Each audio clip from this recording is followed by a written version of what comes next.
Prada, Chanel, Valentino, Blue Marine. Nume care, pronunțate cu toată rotunjimea buzelor, stârnesc în mintea oricărei femei explozii de fericire. Da, noi femeile iubim brandurile, dar pentru foarte multe dintre noi, acest lucru poate însemna un război cu portofelul.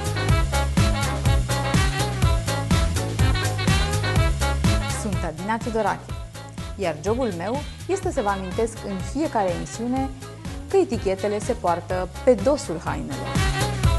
Femeile ies puțin din tiparele zicarelor când vine vorba de haine. Tocmai de aceea am spune că în cazul sexului frumos se potrivește mai degrabă zicerea haina îl face pe om. Noi toate ne dorim să purtăm cât de des se poate haine sau încălțăminte care aparțin unor branduri celebre. Și nu ne poate condamna nimeni pentru asta, căci în fond fericirea se rezumă la zâmbetul larg de pe chipurile noastre.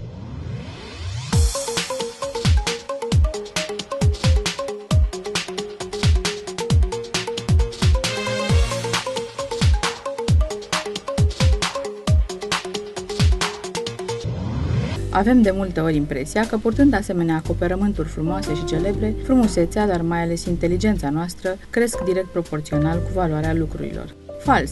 Fără să facem rabat de la calitate, fără riscul de a ne simți îmbrăcate ieftin, putem găsi în magazinele românești haine și încălțăminte care să nu ne facă să luăm pastile de inimă înainte să plătim contravaloarea. Iată câteva ținute care strălucesc prin aspect, dar mai ales prin valoare, adică au prețuri halucinante.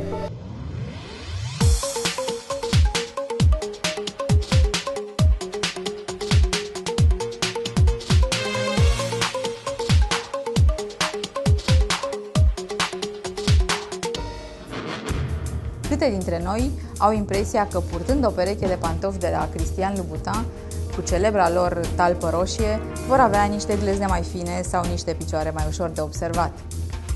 Totuși, credeți că salariul dumneavoastră pe un an, cheltuit pe această pereche de pantofi, v-ar face să-i purtați cu aceeași plăcere?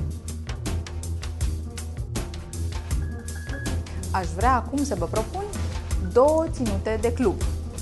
Mai întâi, una halucinant de scumpă, formată dintr-o cămașă albă de la Loro Piana, o centură de la Prada, jeans Blue Marine și o pereche de pantofi mai special de la Christian Louboutin.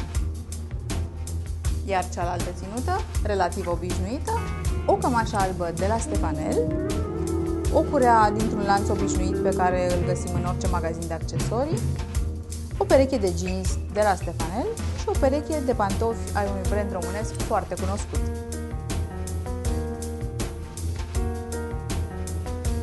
Ținuta prohibitivă ar costa în jur de 154 de milioane de lei vechi, iar ținuta relativ normală în jur de 12-13 milioane de lei vechi.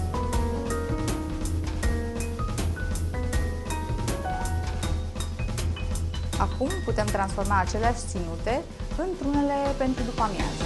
De exemplu, ținuta amețitoare se transformă într-o ținută de parc, la fel de amețitoare. O jachetă de la Loro Piana, aceeași jeans de la Blue Marine și balerini de la Moschino. Cealaltă ținută, jacheta de la Stefanel, aceeași jeans de la Stefanel și balerini de la un brand românesc. Prima ținută, la fel de amețitoare, așa cum vă spuneam, în jur de 100 de milioane de lei vechi. A doua ținută, mai accesibilă, în jur de 10 milioane. Să încercăm acum alt stil, mai pentru după amiază.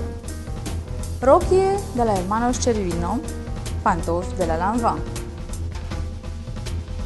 În cealaltă parte, rochie de la Stefanel, pantofi de la un brand românesc.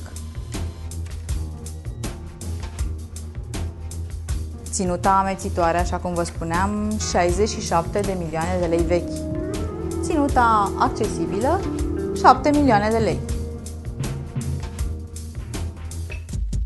Ambele sunt îmbrăcate bine și cu bun gust. Hainele amândurora sunt de calitate și stilul fiecăreia nu va avea de suferit din cauza prețului. Încercați ca în momentul în care vă doriți foarte mult o rochie sau o pereche de pantofi foarte scumpe, să vă separați dorința de vanitate și să vă imaginați ce ați putea face cu diferența de bani care ar putea rezulta dintr-o alegere inteligentă și mai puțin costisitoare.